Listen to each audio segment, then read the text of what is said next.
जय सद्गुरुदेव। आप सभी का मैं स्वागत करता हूं युवा शक्ति टीम यूट्यूब चैनल पर। और जैसा कि आप हमारे साथ देख सकते हैं कि आज हमारे साथ उपस्थित हैं पुनः डीएसपी सीपी यादव जी, जिनका मैं तहे दिल से आपका स्वागत करता हूं, अभिनंदन करता हूं। और आज हम लोग काफ़ी महत्वपूर्ण प्रश्न पर बात करने वाले हैं, जिसके लिए आप सभी पूरा वीडियो में बने रहेंगे। और बहुत कुछ देखिए, जो हमारे सामने जो शख्स दिख रहे हैं ये कोई सामान्य नहीं है। अपने जीवन में बहुत सारे संघर्षों के पश्चात ये डीएसपी पोस्ट तक पहुँचे और इतनी ऊंचाइयों को छुए हैं।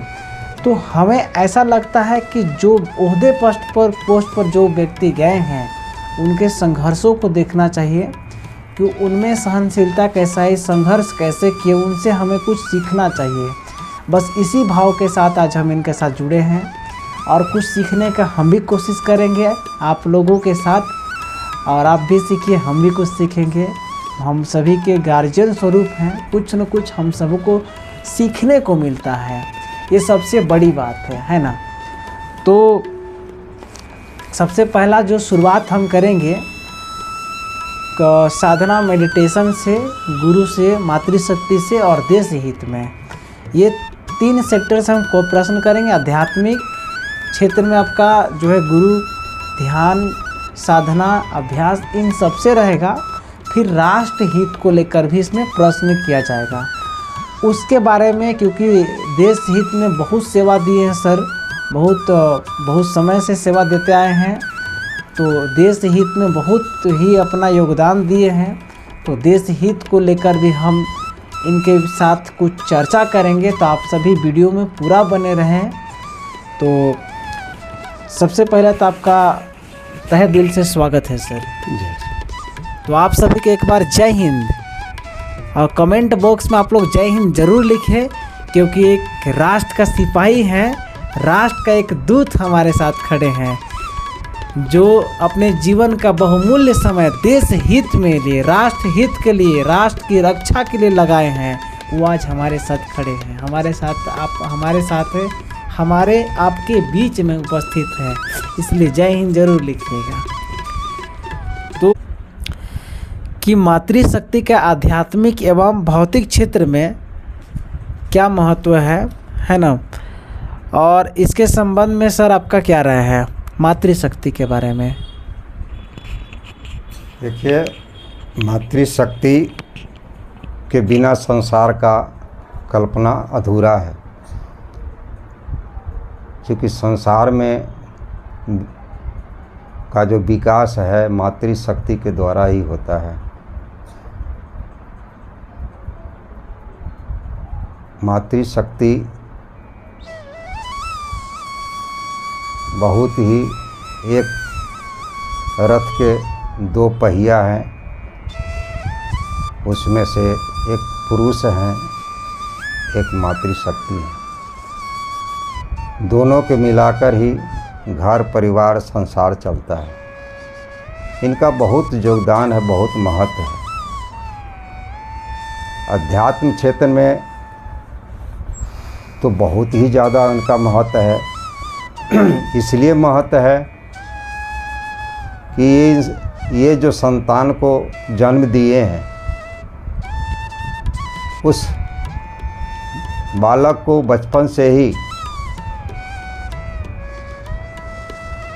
सही ज्ञान, सही संस्कार माँ के द्वारा ही दिया जाता है। क्योंकि पिता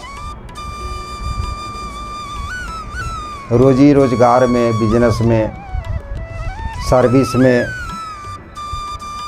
बाहर जो है से व्यस्त रहते हैं। बच्चों का अधिकांश समय माँ के साथ होता है। तो प्रथम गुरु माँ ही है, और काफ़ी दिनों तक बच्चे अपने माँ के सीने के साथ चिपका हुआ रहता है।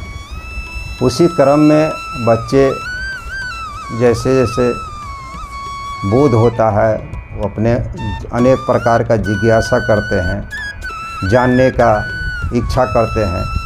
तो अगर माँ आध्यात्मिक हैं, आध्यात्मिक ज्ञान रखते हैं, तो बच्चे को भी आध्यात्मिक ज्ञान बचपन से ही देना शुरू करें, जो बालक आगे चलकर संस्कारी होगा। इसके विपरीत अगर माँ आध्यात्मिक नहीं है तो ये संस्कार अधूरा रह जाएगा, क्योंकि संसार में, बाज़ार में सब कुछ पैसे के बल पर साधन सुविधा खरीदा जा सकता है, लेकिन संस्कार नहीं खरीदा जा सकता। वह संस्कार माता पिता के माध्यम से ही बच्चों को प्राप्त होता है। दूसरी तरफ भौतिक संसार में मातृ शक्ति का भी बहुत महत्व है, लेकिन नारी के संबंध में उनका बहुत तरह के रूप होते हैं। कहीं पत्नी के रूप में है, कहीं माँ के रूप में है, कहीं बहन के रूप में है, अनेकों रूप हैं। एक दयामय, करुणामय गुरु माता जो सबका कल्याण हेतु आशीर्वाद देते हैं, वो हम लोग के लिए ज़्यादा महत्व है। अन्य जो संसारिक हैं नारी, वो संसार में ज़्यादा उनका समय बीत रहा है और उनका मन जो है संसार में ज़्यादा लगा हुआ रहता है और अपने मन के अनुसार वो चलना शुरू करते हैं, जिसके चलते जो है बहुत तरह की कठिनाई उत्पन्न होती है। मातृशक्ति का तो इतना महत्व है कि वो ब्रह्मा विष्णु महेश भी परीक्षा लेने गए थे माता अनुसुईया का, लेकिन उनको भी जैसे माता अनुसुईया ने अपने अध्यात्म शक्ति से उन्हें बालक बना दिए, पालना में खिलाने लगे।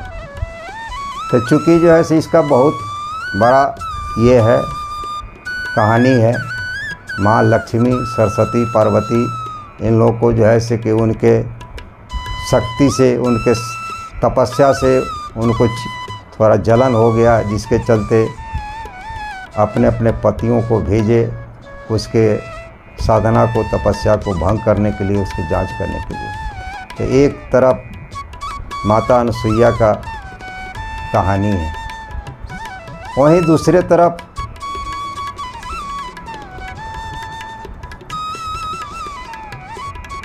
पूतना, वो भी तो माँ के रूप में अपने स्तन में विष लगाकर भगवान कृष्ण को स्तनपान कराने गई थी,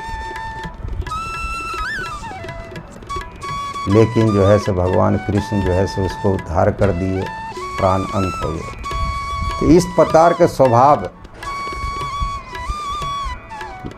वाली माताएं वह न तो संसार के हित में है और न समाज के हित में है, न अपने परिवार के हित में।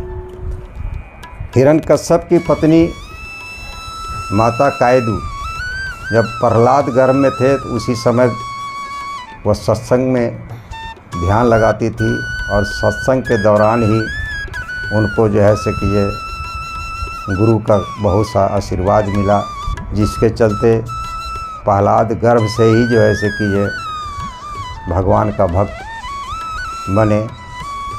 और वो सारा संसार के सामने वो कहानी है कि प्रहलाद को रक्षा करने के लिए भगवान विष्णु को नरसिंह अवतार धारण करना पड़ा। कि प्रहलाद की माँ कायदु हिरण्यकश्यप की पत्नी थी, लेकिन उन्होंने अपने बच्चे को इतना अच्छा संस्कार दिया कि भगवान भी उसके रक्षा के लिए उतर गए। उसी प्रकार रावण की पत्नी मंदोदरी बराबर रावण को जो है से गलत काम करने से मना करती रही। तो इस प्रकार की पत्नी होनी चाहिए जो अपने पति को गलत से रोके, न कि पति को प्रेरित करके गलत अपना उल्लू सीधा करे, उनको गलत रास्ते पर ले जाए। इसलिए मातृशक्ति का महत्व आध्यात्मिक क्षेत्र में और भौतिक क्षेत्र में दोनों में बराबर है।